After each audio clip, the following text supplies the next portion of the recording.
Hello दोस्तों, स्वागत है आपका हमारे चैनल पर। यहाँ पर हम तैयार मॉडल का एक वीडियो शूट दिखा रहे हैं। आज मैं आपके लिए एक नया और शानदार प्रोजेक्ट का रिव्यू लेकर आई हूँ। इस वीडियो में हम इस प्रोजेक्ट के बारे में विस्तार से बात करेंगे। तो आइए बिना देर किए शुरू करते हैं। तो सबसे पहले मैं पैकेट को खोलूंगी और सामान चेक करूंगी। इसके बाद मैं एक लिस्ट बनाऊंगी ताकि हमारा प्रोजेक्ट बनाने में आसानी हो। यहाँ पर आप देख सकते हैं, यह तैयार मॉडल है जिसे हम आज बनाएंगे।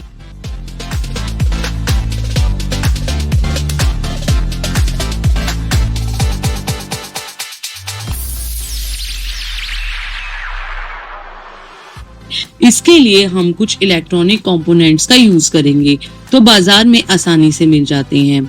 यह प्रोजेक्ट में कई तकनीकी टर्म्स शामिल हैं, जैसे कि वर्किंग मॉडल। इसमें हम महत्वपूर्ण जगहों पर ब्लिंकिंग यानी एलईडी लगाएंगे जो कि देखने में बहुत आकर्षक लगेंगे।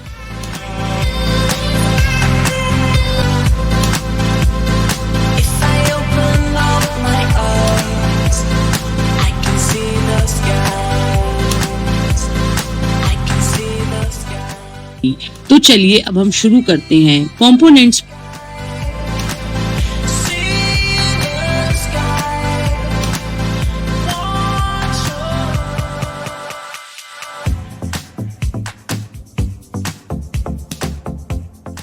ट्रेसिंग की प्रक्रिया।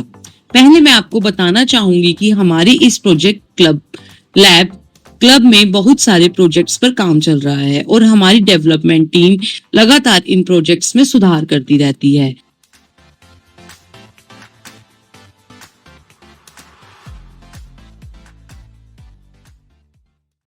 अब जब हम प्रोजेक्ट तैयार करेंगे तो इसके लिए हम पहले एक कार्डबोर्ड या MDF बोर्ड का इस्तेमाल करेंगे ताकि बाकी की चीजें उस पर लगाई जा सकें।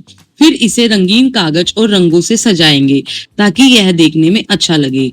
यहाँ हमारे पास जो ड्राइंग सर्किट है उसे हम इस प्रोजेक्ट पर लगाएंगे। इसके लिए मैं सेलो टेप और गोंद दोनों का इस्तेमाल कर रही हूँ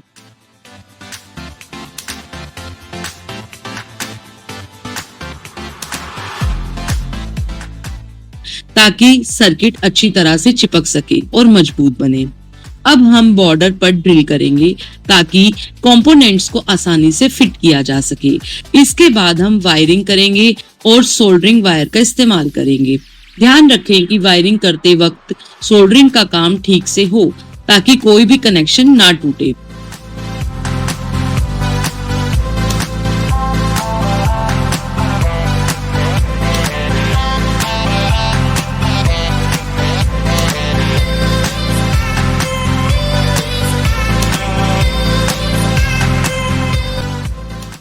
अब हमने जो बैटरी लगाई है उसके माध्यम से हम प्रोजेक्ट को पावर देंगे।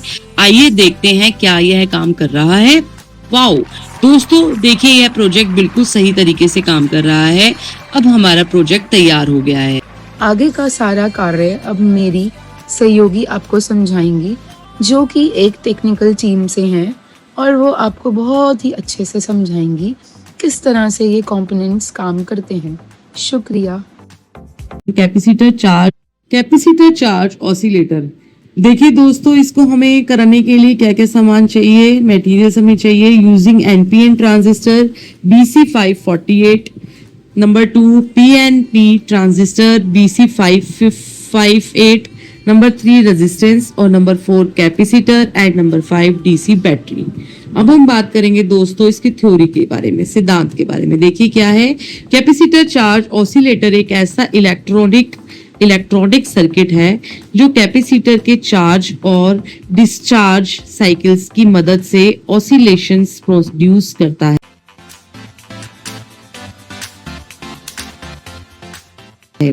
यह ऑसिलेशंस ट्रांजिस्टर की स्विचिंग एक्शन यानी ऑन ऑफ से बनाए जाते हैं। इस प्रोजेक्ट में दो प्रकार के बायोपोलर जंक्शन ट्रांजिस्टर्स यानी BJTs का प्रयोग किया जाता है। देखिए नंबर 1 में क्या है हमारा NPN ट्रांजिस्टर BC548, नंबर 2 है हमारा PNP ट्रांजिस्टर BC558। ट्रांजिस्टर्स यहाँ स्विचिंग डिवाइस की तरह काम करते हैं। कैपेसिटर को बार बार चार्ज और डिस्चार्ज कराया जाता है, जिससे आउटपुट में पीरियोडिक वोल्टेज या करंट सिग्नल जैसे स्क्वायर वेव या सॉ टूथ वेव जनरेट होता है।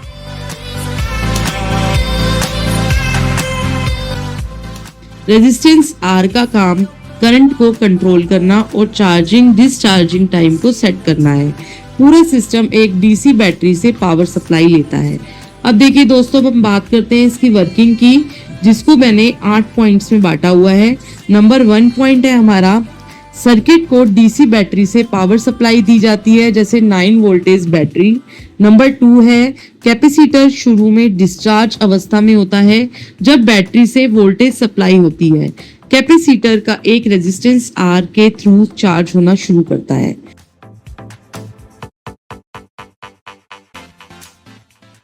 नंबर 3, जैसे जैसे कैपेसिटर का वोल्टेज बढ़ता है, एक स्टेज पर यह ट्रांजिस्टर के बेस एमीटर जंक्शन के थ्रेशहोल्ड वोल्टेज यानी लगभग 0.6 वोल्टेज या 0.7 वोल्टेज फॉर सिलिकॉन BJT तक पहुंचता है।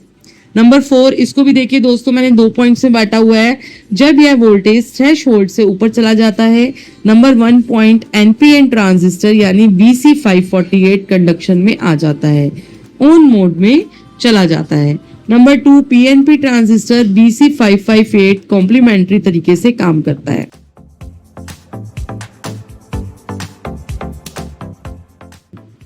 नंबर 5 में देखिए दोस्तों, ट्रांजिस्टर के ऑन होते ही कैपेसिटर जल्दी से डिस्चार्ज करने लगता है या अल्टरनेट पाथ से डिस्चार्ज होता है।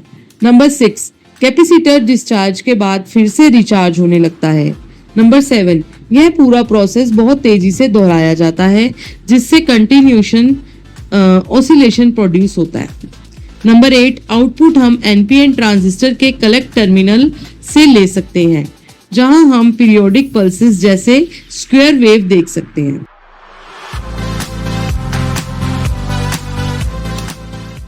देखिए बेटा, इसकी कंपोनेंट लिस्ट हमारी क्या क्या है। कंपोनेंट्स में हमारा है NPN ट्रांजिस्टर यानी 5C548, PNP transistor BC558, resistance register यानी कि 1 kilo ohm, 10 kilo ohm as needed, capacitor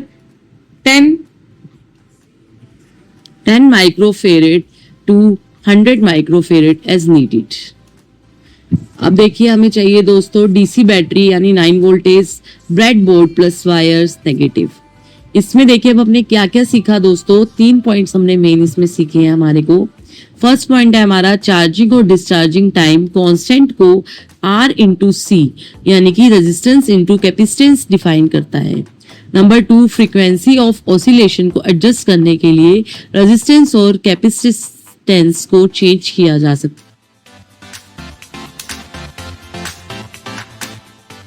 है। नंबर 3, इस तरह के ऑसिलेटर सर्किट का प्रयोग टाइमिंग सर्किट्स, पल्स जनरेशन और सिंपल वेव फॉर्म जनरेटर्स में किया जाता है।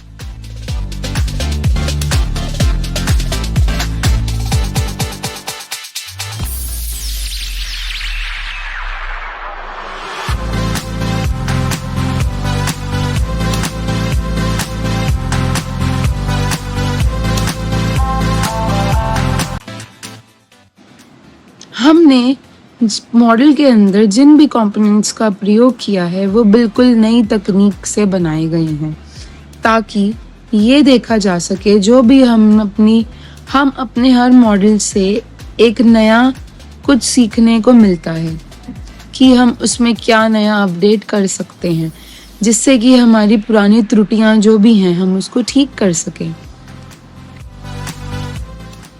तो धन्यवाद। मैं आपको एक और चीज़ बताना चाहूँगी कि आप हमारे फेसबुक, इंस्टाग्राम और यूट्यूब पेज को ज़रूर फॉलो करें और उसको एक बार ज़रूर देखें, लाइक करें और लोगों में शेयर करें। धन्यवाद।